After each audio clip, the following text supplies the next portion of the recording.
Thinking long-term will make you way more money. And today we're going to talk about how and why I started thinking on longer time horizons. I definitely operate under the belief that thinking monthly lets you live monthly. So if you look at your life or your business in month-to-month terms or week-to-week terms, that's as far out as you're ever going to see your money coming in as well. And so it makes it a lot harder to grow very quickly if you think on such short time horizons. For example, for my business in 2020, we needed about $40,000 coming in every month. Our recurring was $22,000. So we had to make up the difference of $18,000. And for us, how we would do that is at the end of the previous month, we'd make sure we were closing out our numbers correctly and plan ahead for the next month, maybe 5 weeks out. And so we were constantly always just chasing, okay, we checked that box onto the next one, and we weren't ever growing or improving on any sustainable level. During this time, our attrition percent was way higher than we wanted. Everything was month to month or day by day, making sure we hit our numbers every single day, making sure we got ahead if we had a bad day previously, and nothing was ever looking out far enough into the future. And finally, I took a step back and started focusing on the lifetime value, or LTV, and the cost of customers, the cost to acquire customers. And those two numbers helped me look at a much bigger picture and helped my studio grow way faster. Today, we're going to look at LTV and focus on the lifetime value of the customer. So what that's going to look like is you can either take the average revenue per member or the average gross profit. Today, we're going to do the average gross profit. So what that's going to look like is, for a couple of examples and to make it a lot easier for the rest of the video, is we're going to focus on a number around 1,000.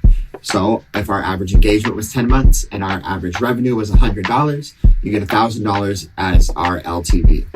That being said, I had 200 members. So if I would raise my average revenue by $10 or add an additional month, then we're going to go up by 10%.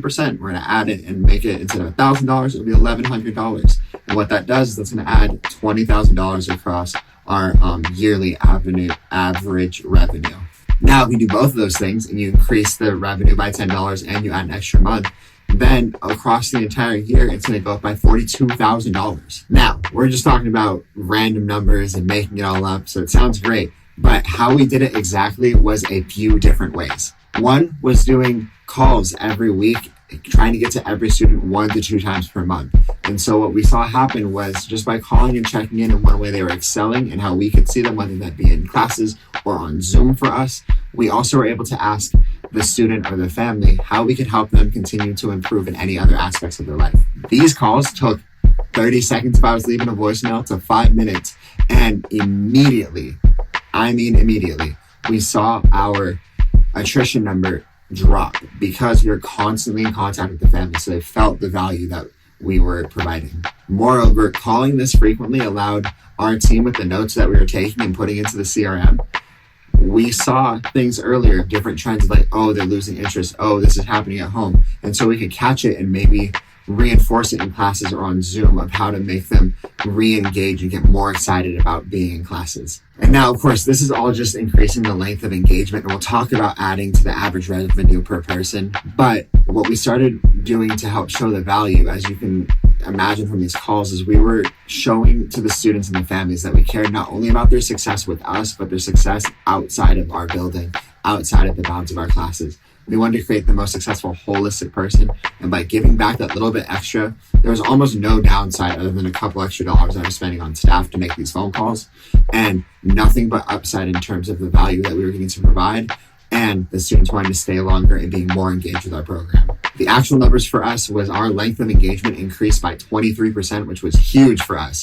Now, talking about adding 10 or more dollars in average revenue, there's a million possibilities, and here's just a couple ideas. You can add a monthly purchase item. You can increase your rates, which I've talked about before. You can do so many different things just to add a little bump in the actual money that you're receiving from your clients, from merchandise drops to adding another program that they can upgrade into that might increase your monthly revenue that way, or whatever it is. Be super creative with it, but make sure whatever it is, it's something they actually need or actually want.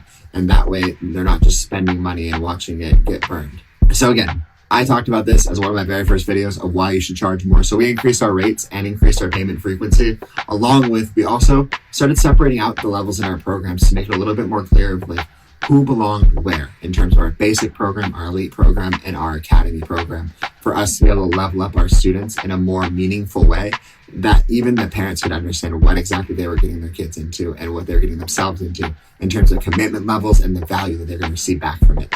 In just over a year, we increased our LTV by 55%, and I plan on continuing to see these numbers keep going up by the different things we're implementing and by continuing to level up our back-end processes of retention, as well as improving an evaluation of what the families are feeling, what our students feel they're getting in return for their money and for our services and everything like that.